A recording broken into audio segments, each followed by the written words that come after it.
Hello friends, welcome to defence matrix. तो एक news निकल कर सामने आ रही है द इकोनॉमिक टाइम्स की साइट से, जहां पर बताया जा रहा है कि इंडियन आर्मी बहुत जल्दी 1000 किलोमीटर की रेंज वाले वन वे लॉन्चिंग मुनीशंस को प्रिक्योर कर सकती है। कुछ ही दिनों पहले रिपोर्ट आई थी कि करीबन 840 के नंबर्स में 100 किलोमीटर की रेंज वाले लॉन्चिंग मुनीशंस की रिक्वायरमेंट है। अब 1000 किलोमीटर की रेंज वाले लॉन्चिंग मुनीशंस की बात यहाँ पर चल रही है, जो कि इनको ईरानियन शायद की कैटेगरी में डाल देता है।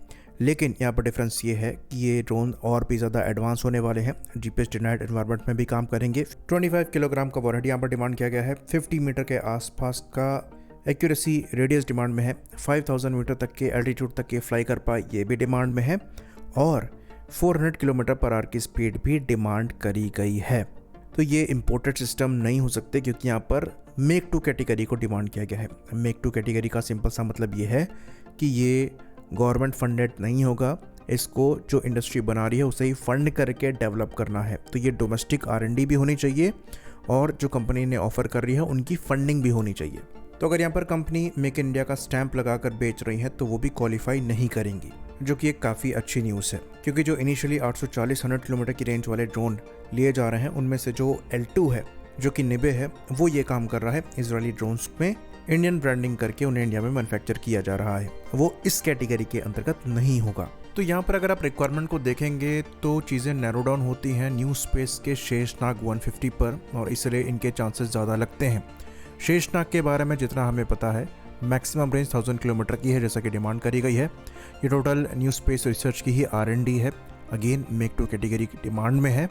साथ में यहाँ पर स्पीड 400 किलोमीटर पर आवर के आसपास की डिमांड करी गई है। तो जब हमने एरो इंडिया में इसके बारे में पूछा था तो बताया गया था कि 1000 किलोमीटर की इसकी मैक्सिमम रेंज है और ये 2 घंटे के लिए फ्लाई कर सकता है। तो इसका मतलब ये है कि इसकी speed around 500 kilometre per hour के आसपास की होनी चाहिए, जो कि इस पैरामीटर को रीच करती है। बाकी वॉरहेड की मात्रा यहाँ पर 25 किलोग्राम की मांगी गई है और शेषनाग द्वारा 40 से 45 किलोग्राम का वॉरहेड कैरी किया जाता है, जो कि इससे दुगना है।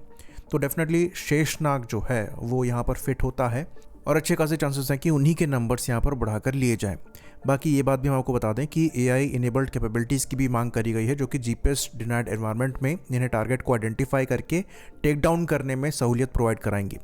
तो इस कैपेबिलिटी की वजह से इसका जो प्राइस है ये ऑटोमेटिकली ईरानियन शाहिद से ऊपर चला जाएगा। साथ में यहाँ पर अच्छी खासी R&D भी रिक्वायर्ड है। अच्छी चीज़ ये है कि जो कंपनी शेषनाग को बनाती है न्यू स्पेस, वो इस फील्ड में काम कर रही है और उन्हें ब्रेक थ्रू भी मिला है। तो अच्छे खासे चांसेस हैं कि इन ड्रोन्स को लिया जाए। और ये बात हम आपको बता दें कि फ्यूचर में ऐसे ड्रोन्स की रिक्वायरमेंट थाउजेंड्स में नहीं होगी, बल्कि लैक्स में होगी।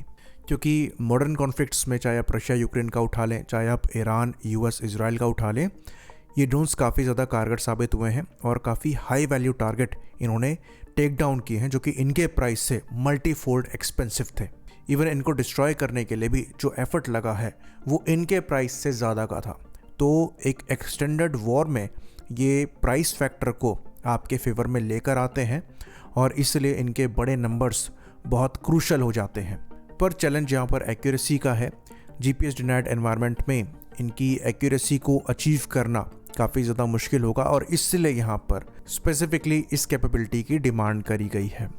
तो अभी फ़िलहाल डायरेक्टली शेषनाग 150 लिया जाएगा ऐसा कहा नहीं जा रहा है, पर इसके चांसेस ही सबसे ज़्यादा नज़र आते हैं। और अगर ऐसा होता है तो डेफिनेटली एक इंडियन प्राइवेट सेक्टर के लिए बड़ी विन होगी।